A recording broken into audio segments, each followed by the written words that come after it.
It's week 15 and a whole lot of players decided to call it a year, but not me and Chris Meaney. We're back and the pre-snap starts right now. 585, ready. You're listening to the PreSnap podcast, brought to you by LineStar, the top-rated DFS tool set and #1 companion for DraftKings, FanDuel, and Yahoo Daily Fantasy. Go LineStar Premium now at LineStarApp.com. Now, here are your hosts, fantasy football experts Joe Pisapia and Chris Meaney.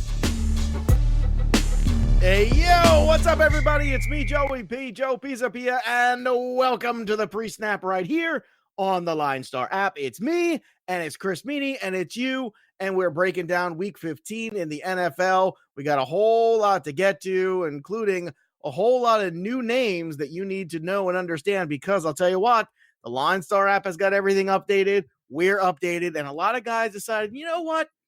I'm too hurt to play the rest of the year. I'm out. I'm done. You got Ridley. You got Geis. You got Penny. You got Jeffrey. You got Marvin Jones. You got Mike Evans. The list goes on and on and on. Chris Meaney, I'm just glad you're here still. Yeah, and I'm glad I'm here with you. Let's get through this together. This is the time of the year. I said this, I think, last week and the week before. I mean, last week was just a bloodbath in for season long and for some people in DFS. But their season could be over. So hopefully we bring in some new people to check out the LineStar app. It's phenomenal. This is really, I mean, you want to have the LineStar app handy all the time, but this is the time of the year where you can get a little bit nuts. You don't have to spend all of your money, whether you play on DraftKings or FanDuel. I know some people get caught up into that. If you're just new to DFS, you don't have to spend it all, because there's a lot of value on the board this week with some of the injuries that you just talked about off the top of the show. So, I mean, this is, again, like I said, I'm just looking at the LineStar app right now, and there's so much value here to be had. I love the cornerback matchups that, the green for positive, red stay away, and yellow. Yes, I like when they use colors and keep it simple. And me too. I'm not very smart. Yeah, same. I mean, they've laid it out beautiful. Yes, it helps us. It helps us stupid people play DFS much better. And let's start with the first game, the New England Patriots traveling to Cincinnati. They're on to Cincinnati, Chris. Literally, yes. Amidst all the controversy, boy, let me tell you, the Cincinnati Bengals could not be happy about seeing the Patriots this week. This is not going to be good. I'm telling you, they're coming off a bad loss at home where they got robbed, and another stupid controversy, in my opinion. But here we are. We're back at it. You can't get too excited. Look, Edelman in the 7K range on both sides for cash. He's going to continue to put up crooked numbers. It's hard not to imagine him getting 15 points in this game. Outside of that, I'm still not super excited. 5,400 for James White, I can still get behind. I still think he returns value there. Outside of that, man, I got no feel for this game. Auden Tate is out in this one. I don't think it pays off to get down to like the Jacoby Myers 3,300 price on DK or any of that nonsense. I mean, this is not a thrilling matchup for me from looking at the Cincinnati Bengals. Maybe I'm wrong. Maybe this will, surprise me. But Chris, I don't know. I kind of look at this game, and the one thing that's most appealing on this board is that defense of the New England Patriots, who's played not as well as they have. I think since that Baltimore loss, they've kind of taken a little punch in the mouth here. But I feel like they kind of get back and get right against the Bengals this week. Yeah, I think so too. And I mean, you're a Pats guy, you don't have a good feel. It's hard for me to get a good feel if you don't have, you're watching this team pretty closely. I think you're dead on with both calls that you made. Julian Edelman, at least 10 targets in 8 straight games. He's had at least double-digit fantasy points in 11 of 13 games this season. He is one of the safest plays week in and week out. As much as this offense has just kind of lost its identity over the last few weeks, Edelman is the one constant.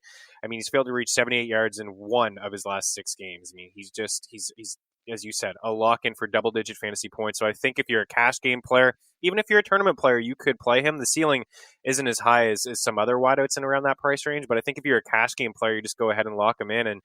And the team applied total for Cincy is one of the lowest on the boards. I think it's last I saw was like 14.75. I don't even know if they get to 10. I really don't know where this offense is going to come from Cincinnati. I know Joe Mixon's been a little bit better, but Tyler Boyd's going to get absolutely shut down. No Auden Tate, as you mentioned. So Stephon Gilmore on Tyler Boyd, and Boyd's just been he's been taken out when he's the only guy, right? They haven't had anything great all year. No, it's not. So I was going to ask you if this is like a smash get right spot by New England. They're tipped off. This Spygate 2, back-to-back losses. Well, the one thing we've learned historically is every time there is a nonsense controversy, whether it be stupid footballs not being full of air to they should be, which by the way, if you recall in the second half of the game when they gave them the different footballs, they put up 33 points on the Indianapolis Colts in the second half of that game. Just want to remind everybody that like It's all so silly. It's all such nonsense, and it's Yeah. all the narrative of them just trying. And you know what? They should have known better. Like whoever dropped the ball in the office of getting the right approval for the right things that they're supposed to do, they should know better, because anytime there's a camera and the Patriots together, people are going to think the worst or make a big deal of it. So it's a bad job, but it's a non-story. But you know what? Every time you poke the bear, what happens? You know, you suspend Tom Brady, they win a Super Bowl. You do the Spygate thing, they win a Super Bowl.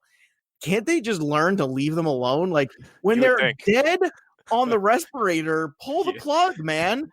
Instead, they don't. Instead, they put this other thing. Keep poking. They keep poking. Yeah, and that's what I mean. What I want to ask you is if the offense, this could be a get right spot. The Bengals defense has been a lot better lately, but they haven't gone up against. I'll tell you what, N'Keal Harry is a tournament play that's super cheap that I can understand going after. I think that's about it. Like I got no faith in Jacoby Myers catching the football. He dropped a ton of balls in that game. Just no. I mean, like you could take some shots there. It's White, it's Edelman.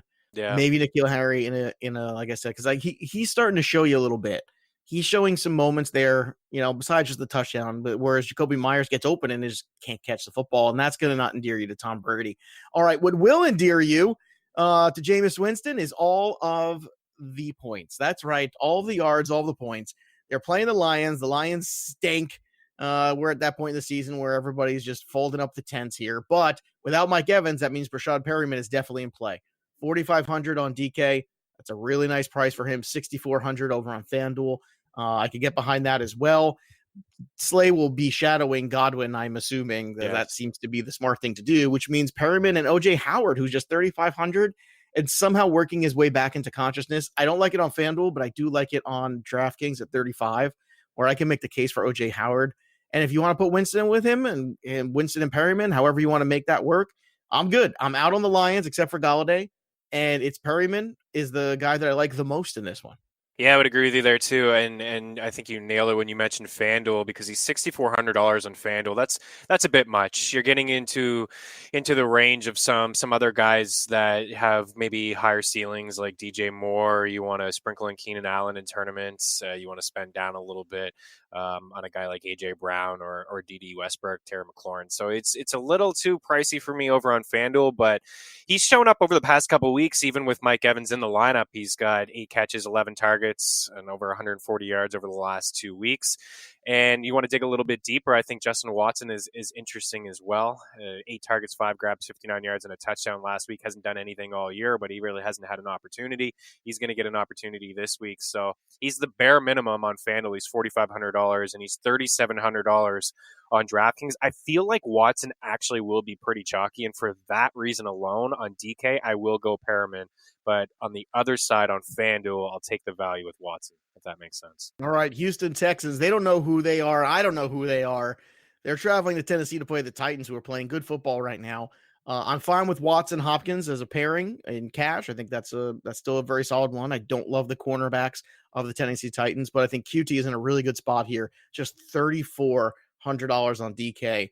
And I think when you have poor cornerback play and potential double teams with Hopkins, QT is a guy to keep an eye out for. Again, it's only a tournament play, but I think it's, as long as he's healthy enough to play, a guy that you could consider in the tournaments. But on the other side, I absolutely still love my boy, Ryan Tannehill. 65 on DK, 76 on FanDuel. The price is going up a little bit, a couple $100, but it's not too bad. Derrick Henry's price has gone up a lot on FanDuel. He's up to 94 already. He's a little banged up. He's getting a little priced out for me, as much as I love Mr. Henry. But I do like Brown at 6K. Him and Tannehill is a fine pairing together, 62 on FanDuel. Certainly can get behind that. But Tannehill, to me, even without a pairing, just running out Tannehill by himself, I'm fine with solo Tannehill as well. Yeah, I agree with that. I think what we've been talking about with Jameis, sometimes just Number play one Jameis. QB on LineStar, by the way. Yeah, and he was last week too. As a value. I mean, he's got at least 2 touchdowns in 7 straight games, 3 rushing touchdowns in his last 5 as well, and at least 37 yards on the ground in 3 of those 5. So that's a nice little bonus. And I have no problem, as we, I mentioned this before, with just naked Jameis and not having to decide which wide receiver to play between Evans and Godwin. And I think the same thing can apply here with Tannehill, even though A.J. Brown has been his guy. I mean, we've seen a little Jonnu Smith in there recently, but I have no problem with Tannehill. I think this is going to be a high-scoring game. It's actually the highest total on the board this week at 49.5. I feel like Tannehill could be chalky, and I like going the other way with Watson and Hopkins, but I agree with everything that you said, Joe. I think it's gotten to a point now where Derrick Henry, you just fade him, and It he's went been from being the so. best target on the board to now it's kind of tough. 94 stuff. It is so tough. It's getting pricey, man. All right, this next one, I don't know. Maybe this is the unpopular thing. I don't know, but I'm fading this game. Denver Broncos at Kansas City Chiefs. Broncos defense has played pretty well the last couple weeks. It has. They're playing well behind the kid. The kid's showing up. The kid's winning football games. I'm not into Drew Lock as a fantasy asset yet. I can't get there. I'm sorry. I know he's 74. It's only $200 less than Ryan Tannehill, so you'd be nuts there. He's 5,700 on DK. I kind of get that. Noah Fant at 41, as long as he's healthy to play, I can get behind. But I don't know, Chris. I kind of collectively, even though Kansas City's defense has played better too, I kind of wonder if this game is underwhelming from a total standpoint. Yeah, it could be. It really could be. I mean, I give a lot of credit to Denver's defense and what they've been able to do, and they've hung around in a lot of games. I think they're actually a better team than their record suggests, and they could come second in that division after all, which would be pretty surprising to see them at least ahead of the Chargers and now, potentially ahead of the Raiders with their struggles recently. So I have been impressed with Drew Lock. I've watched his last 2 games pretty closely. I was really impressed last week against the Texans, but this is a bit of a different environment in KC, so I'm not sure if he'll be able to keep this game close. What's interesting about Mahomes is I think, when you look at the price, 71, and you just look at the game log, I mean, Joe, he's had 3 passing touchdowns in his last 3 games. 1, 1, and 1, and 2 of those 3, he's been held under 200 passing yards. 182 against the Chargers, 175 against Oakland. I mean, he hasn't been that good lately. Does that mean everybody's going to come completely off of him? If so, I may have to go one lineup with just Mahomes and Tyreek, because Tyreek is the same sort of deal. He's as cheap as he's ever been. I mean, $7,500. Oh, I lied. In week 6, he was like $7K. But this is pretty cheap for Tyreek Hill, who 2 weeks ago he was $8,900. So I think as a tournament, maybe contrarian, and I know that seems weird to say, contrarian Hill and Mahomes, I don't think anybody is thinking about those two this week. I don't think they are either, but I think there's a good reason. I don't think Mahomes is 100%. I just feel like, this Denver defense has played pretty well. They played well in Buffalo. They played well. They played well for a first half in Minnesota too, which is no small feat. Yeah, I feel like, absolutely. They gave that game away. They were up like 20 at half. They gave that game away, but I think the offense did too, to a certain extent. So I don't know. It's I'm just telling you, that defense is showing up there. Miami against the Giants. Now, Devontae Parker is not 100%, so keep an eye on that. If he's out, I don't know, man. I mean, Ryan Fitzpatrick, 6,200. It's the Giants, so I think it's in play. I think you got to think about it. I really do, because it's pretty cheap. Yeah. But I think there's some equal guys on that board. But, in terms of ROI, he's right up there because the Giants are just that bad. He'll find somebody. Maybe Allen Hurns at 4,700 is the pivot there. Would you agree with that? Yeah, I think it is a pivot. I'm slightly interested in Isaiah Ford. He just kind of come out of nowhere the last week. 9 targets, 6 grabs, 92 yards. I wonder if Parker and Hurns are out. I mean, the number 1 Ford is that good? I know Janoris Jenkins hasn't been himself, but I think I would give him the benefit of the doubt against Isaiah Ford. So I would like to see Parker or Hurns on the field, but I think Ford is another one of those dart throws, just like Justin Watson. Again, at this time of the year, these guys just show up because of injuries. The teams are checked out. They want to get a good look at them. Miami's defense is awful, even against the Giants. They'll probably give up some points. So $3,700 is, I think I'm pretty interested in Isaiah Ford. And I guess if there is no Parker, no Hurns, because Parker, I mean, just reading now, he's going to remain in the concussion protocol at least through the end of the week. So he's kind of trending like he's going to be out. And I would be surprised if he played. Yeah. Hurns is banged up too. Ford, maybe Gesicki, Laird. Laird, I think, is very interesting. PPR. Yeah. He's a good flex in a full point PPR. Laird's a good flex. On the Giants side, you got any love for any of these guys? It's hard to Sterling Shepard or Slayton or somebody. Do we dare go with Barkley at 77? I mean, he hasn't shown No, us that big game, no, right? Yeah. no, No. no. $7,000. He opened up week 1 at 9K, 9.2, 9.1. This is crazy for Barkley, but as I I said mean, last look, week, he I hasn't been don't think it's. explosive. I'm doing the bit, but at the same time, like, how many times are we gonna fall into this trap of, well, he's a value, I and know. Yeah. maybe we should reconsider it and put the comedy aside for a moment and think about one lineup with Barkley. Everybody should have one Barkley lineup. I think one makes sense. Yeah. One makes sense because it's the Dolphins. Right. I think at the end of the day, that's what you look at. You say, all right, it's the Dolphins. They're terrible against the run. Maybe, just maybe, but I just don't think he's healthy. I just don't think he's got that gear. Yeah. That doesn't mean the Dolphins will still make him fantasy relevant. The question is this: can he put up 21 points for you? Do you think he can get there? Yeah, I think he could. He'd obviously need to score a touchdown. A touchdown and one big play or 2 touchdowns. Yeah, I mean, you look at Miami. I mean, the Jets last week, that was just a field goal game. But before that, they allowed 31 to Philly. They allowed 41 to Cleveland. They allowed 37 to Buffalo. So they've given up some big plays. If, for instance, Hearns and Parker are out, is Miami going to be able to move the ball? Maybe there's some turnovers there. Maybe Barkley lucks into some decent field position. All of that, I think, is in play. But you're dead on. I mean, he hasn't been explosive. He's not himself.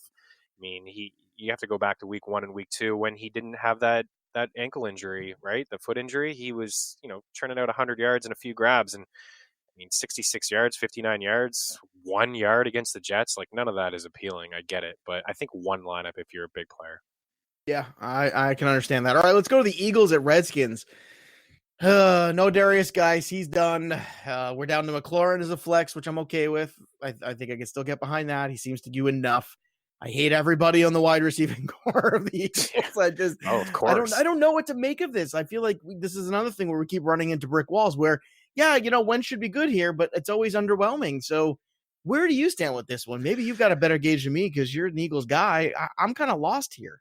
I think we all should be a little lost here because and Nelson Aguilar doesn't look like he's going to play. Alshon Jeffrey is done for the season. Arcega-Whiteside, apparently, Doug Peterson says he's quote unquote fine, but even still, all year he's had opportunity in the Eagles offense to at least get some looks and some targets. And I mean, he hasn't had more than 2 catches all season. So how can we even get excited about him? And then there's Greg Ward. Is 9 targets last week, but only 4 grabs. A couple weeks ago against Seattle is in the same situation. There's no Jeffrey, no Aguilar. I think Aguilar was limited in that game. He had 7 targets, 6 grabs. And where's really the ceiling? I think at that point, I'd rather take the shot on Isaiah Ford and Justin Watson. So I honestly, the only 2 I'm interested in this game is Zach Ertz and Terry McLaurin. Maybe Miles Sanders, but again, Boston Scott got in there and stole some goal line work from him. Boston Scott. Yeah. It's come to this. Here we are. It's week 25 15. DK points from Boston Scott last week. I mean, jeez. All right, let's go to another one here. Let's go to the Seahawks.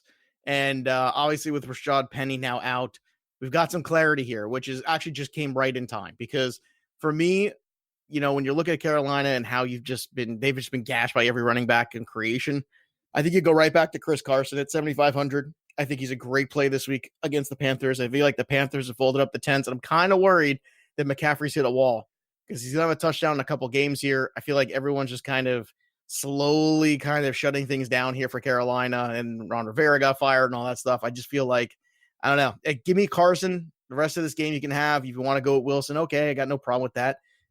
These 7K over on DK, got to pay for it, 81. That's pretty expensive, but Wilson's been very solid all year, but Chris Carson especially, I think Carson's a really good value. So that's the most intriguing piece on either side of this game for me. Of course, I always have love for my guy, DJ Moore at 66 over on DK, at 66 over on FanDuel as well.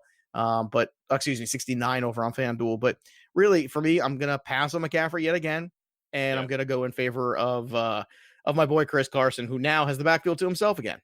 Yeah, he's third in carries per game, 19. He's had at least 76 yards on the ground in 8 of his last 10. No Penny, as you alluded to. I mean, the Panthers ranked dead last in rush DVOA, according to Football Outsiders. They've coughed up the very most fantasy points to running back. So yeah, Carson is an absolute lock. He's gonna be chalky, but it's good chalk. And I agree. On the other side, I still like DJ Moore. His price came down. I mean, that was his worst game in weeks. And Joe, he still came away with 70 yards, 81 yards. So he's been fine. Yeah, we've liked DJ Moore all year. I agree with you, McCaffrey, too. I mean, he's only got 24 carries over the past couple weeks. He's still involved through the air, but he hasn't been as efficient on the ground. And you're right. I mean, he's had so many touches this year, and it's towards the end of the year. And this Panthers team is, you're right, they're just completely checked out. Yeah, 100% checked out there. I'm over it. It's done. And I think McCaffrey, I think it's kind of all caught up with him, which will be fascinating next year because people might look at it and say, man, the workload kind of caught up with him. Maybe, just maybe, it was too much and maybe they scale back, which fantasy owners aren't going to like. Maybe Michael Thomas is the best guy you could take number 1 overall anyway. I don't know. We'll have to see what the Black Book says next year. All right, let's go to Bears at Packers.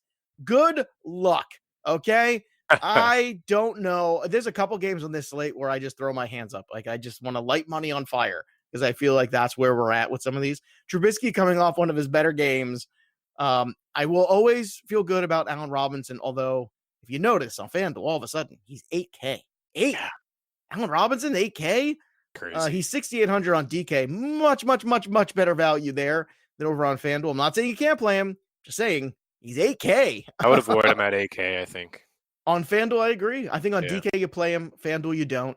And that's it. That's all I want. What about Anthony Miller? Are you one of these guys that wants to take some shots with him this week? I don't think so. I think I'm with you. It's just when this game you're talking about just lighting money on fire. It's a total of 41.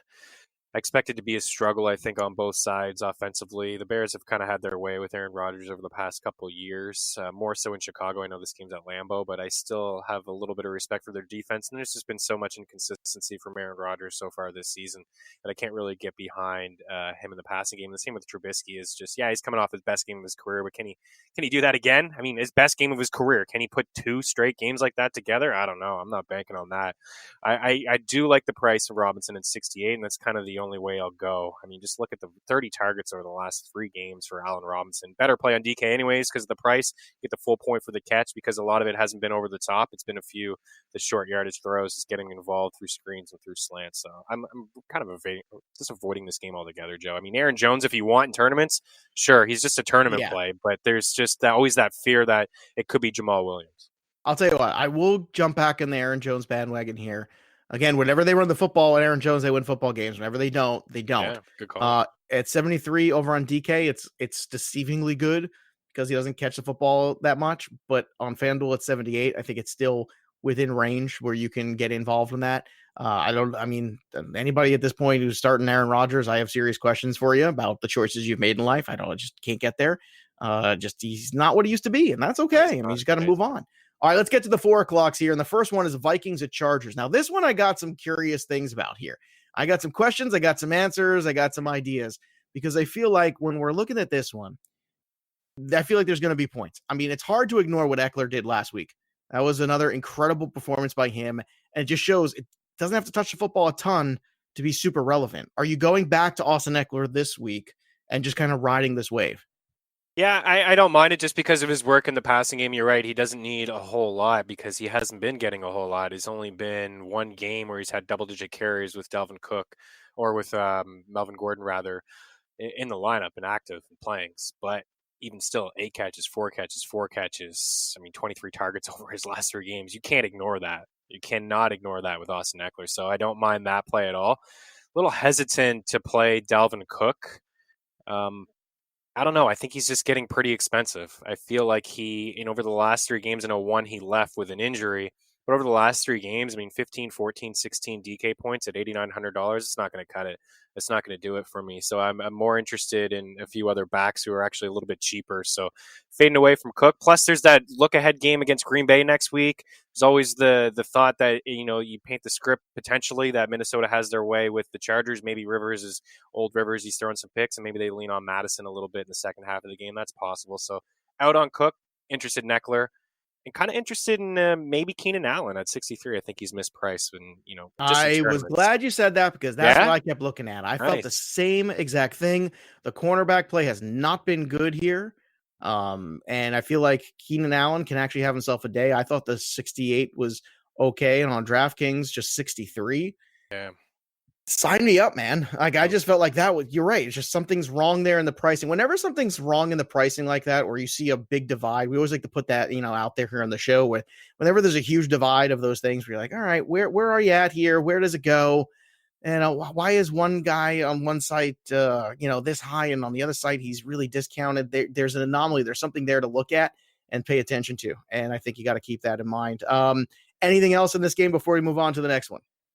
No, not really. I don't have any interest in Diggs and Thielen. I know Thielen's going to come back, but I'm just not feeling him. Maybe Diggs over. If I had to choose one of the two, it'd be Diggs. But there's better guys in that price range. All right. Well, it looks like the Jacksonville Jaguars are another team too that's kind of packed it in. They got their 100%. doors blown off last week, man. Now they're going to go travel on the road to play the Oakland Raiders. So they get travel across country. The Raiders are banged up too. It looks like Jacobs is going to play, but I don't know, Chris. Do you feel confident about the DFS investment? Because I don't. Whenever guys are like, yeah, I agree. I'm out there, and I'm out on Washington too because I feel like there's no win there. You know, if Jacobs plays, it's such an enormous risk. I don't like it.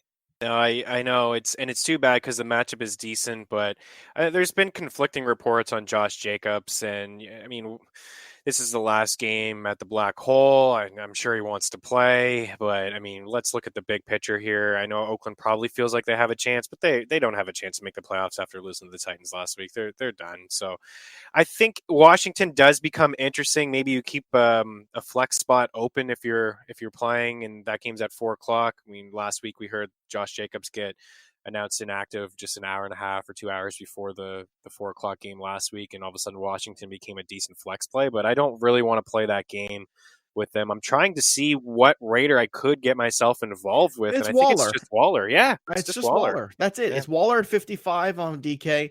On FanDuel, he's 62, also a decent price. Considering the volume, considering you're losing Andrews and he's hurt anyway, kind of going into Thursday night's game, I think it's Waller. Actually, he's one of the better tight ends this week, I think, the way things stack up and the way you're looking at it. I don't see too many other options that I'm just loving this week. So I would just kind of go down to the middle there with Waller. I think there's a good floor at the very least, and who knows, maybe you get more. What are you going to get out of the Browns at the Cardinals? The Cardinals look dreadful 2 weeks in a row, man. And another team too, where Kyler Murray's just starting to come unraveled a little bit. I don't know if he's still dealing with the hamstring issue. It's tough to tell. Odell Beckham wants to play for another team. So take me through it. You were good last week with Nick Chubb. That was a good call. Another solid game from him. But are you going to tempt fate with anybody else here with these Browns? Are you going to go, I know the tight ends always suck, always great, against the Cardinals, whose defense sucks against tight ends. So would you dare play Njoku and take a flyer on him? I don't think so. I think he's too expensive for $4,200 for a guy who this would be his second game since week 2. Maybe he'll be a little bit more involved in the offense, but he had 1 catch for 4 yards, so I'm not really interested. Again, it's just those couple tight ends. I think that I'm going to be all in on Waller and Ertz, so I don't think I'm going to play that game, but we've been pumping Jarvis Landry's tires all year. I think we still can. Double-digit fantasy points in 6 straight games, at least 76 yards or a TD in all of those games. Good matchup. Clearly, Baker's number one guy. Odell is not 100%. Probably going to see some Patrick Peterson. So I do have some interest in Jarvis, and I don't know. I get that Chubb's price is pretty expensive, and he's not catching as many balls in the backfield with Kareem Hunt active, but I mean, he's had at least 106 yards he had 106 yards rather on the ground last week. But just looking at the game log, Joe, I mean, at least 92 yards on the ground in 4 of his last 5 games, 5 grabs over his last 3. Again, it's not the 3 to 4 catches he was getting every week early on when Hunt wasn't there, but at least 16 touches I think you can bank, and I like 16 touches against this Arizona defense. So I think he becomes maybe a low-owned guy. I don't know if a lot of people will play Chubb. I think they may rather just take the savings on Hunt or go elsewhere. So this is one of those games where I actually this is the first time in weeks, maybe even since Hunt's been back, where I almost kind of like Chubb more. I feel like they're just going to be up in this game and they're just going to run out clock. I actually feel like Chubb is the better investment. It's the first time in a very long time. Speaking of good investments, are we ready to get back in the Todd Gurley business? Because it looks like the Rams have gotten back in the Todd Gurley business. And I don't know if I'm ready to love again, Chris. I don't know if I'm ready for all this. I've been trying to pull you over, man. Get here. Do it. Let's do it.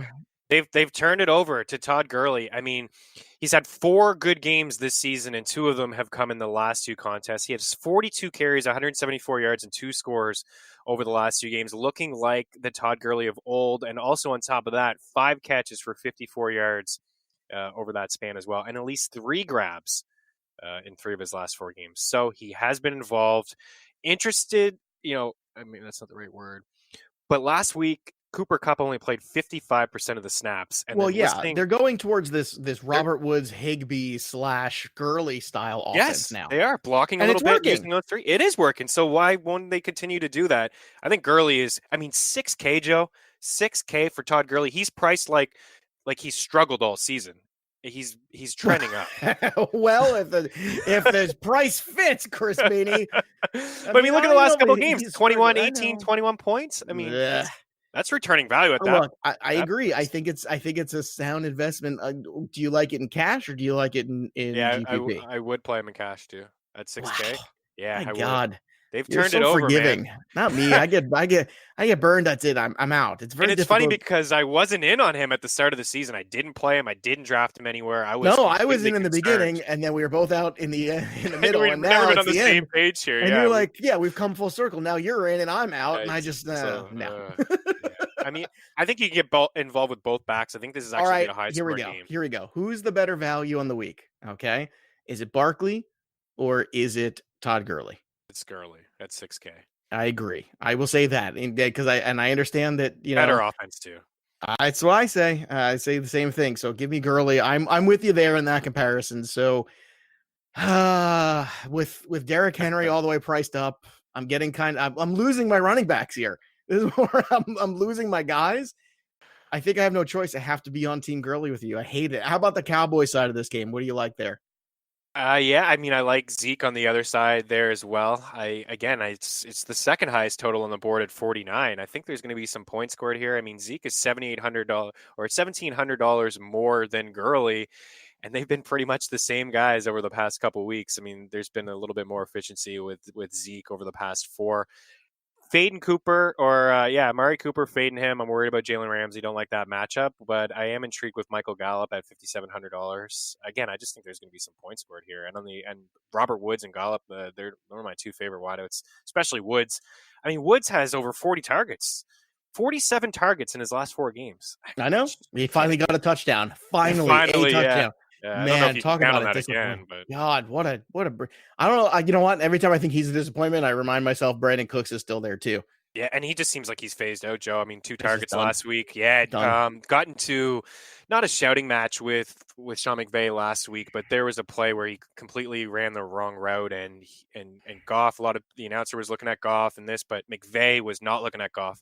He's looking at Cooks, and it doesn't seem like there's. Maybe the head's not right, man. I mean, give the guy a break. He's got a couple concussions this year. All right, here's the one. We've worked this entire show to get here. Okay. But before we do, I want to remind everybody that you can get some free LineStar app premium upgrade. Yeah. How?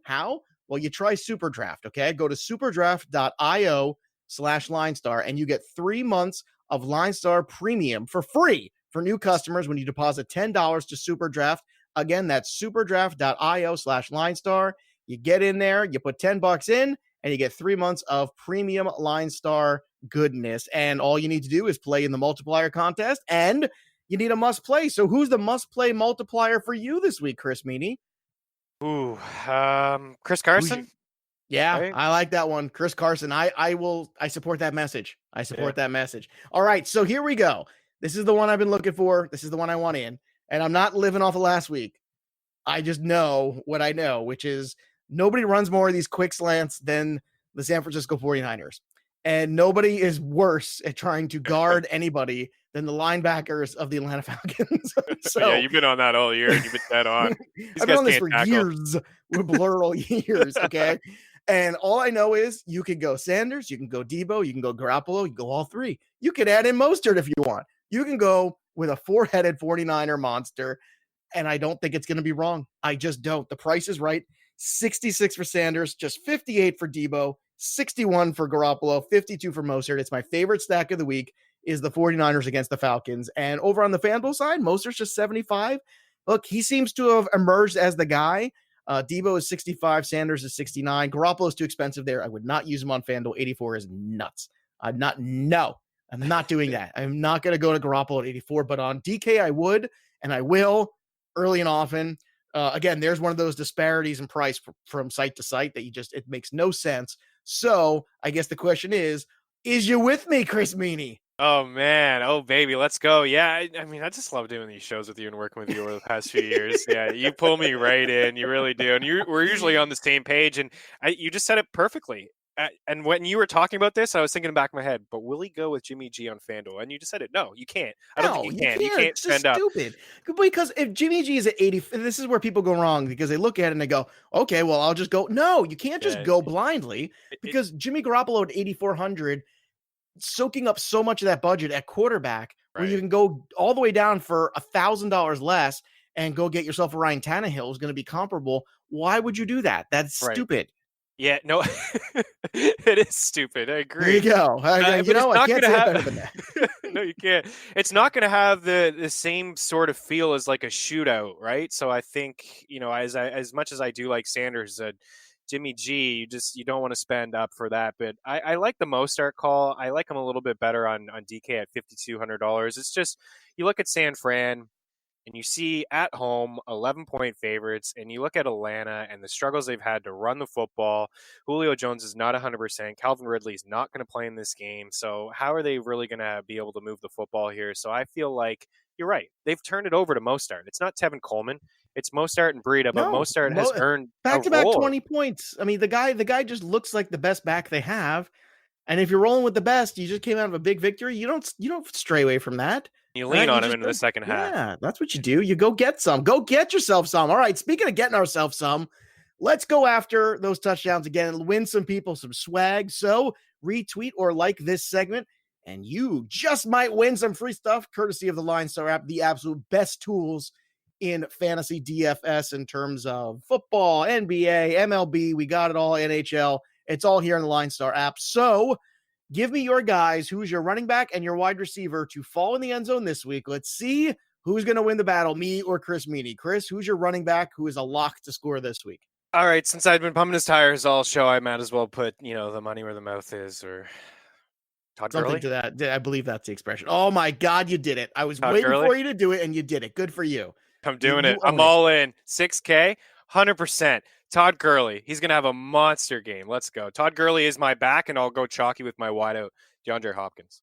All right, very nice. I'll tell you what. I'll go low end with my wideout. How about Brashad Perryman? How about that? Oh, Let's nice. go. Let's go. Jameis Winston can't stop himself. He's like a fat kid in a candy store. I love it. He's going to keep throwing yards, throwing touchdowns, and, of course, throwing interceptions because that's what Jameis Winston does. But he also throws TDs, and that's the most important thing. And Brashad Perryman's going to catch some of those now, especially with Godwin getting all the attention. So that leads me to the running backs, and this is tough, but I'm going to go right back to that Mostert. Well, that's right. To heck with the Falcons. Let's go. 49ers are rolling. Let's get on that Mostert bandwagon, and let's ride that bad boy into the end zone. Who knows? Maybe even two. We'll see what happens. All right. That'll do it for me and Chris. You can follow us in the meantime on the Twitter machine at Joe Pisapia17, at Chris Meaney, at LineStar App, and, of course, at LineStar NFL DFS. That'll do it for us. The pre-snap is over, so that means it's time to break the huddle, and it's time to sit down. You've been listening to the PreSnap podcast, brought to you by LineStar. Hit subscribe, tell a friend, and stay tuned for the next episode from fantasy football experts Joe Pisapia and Chris Meaney.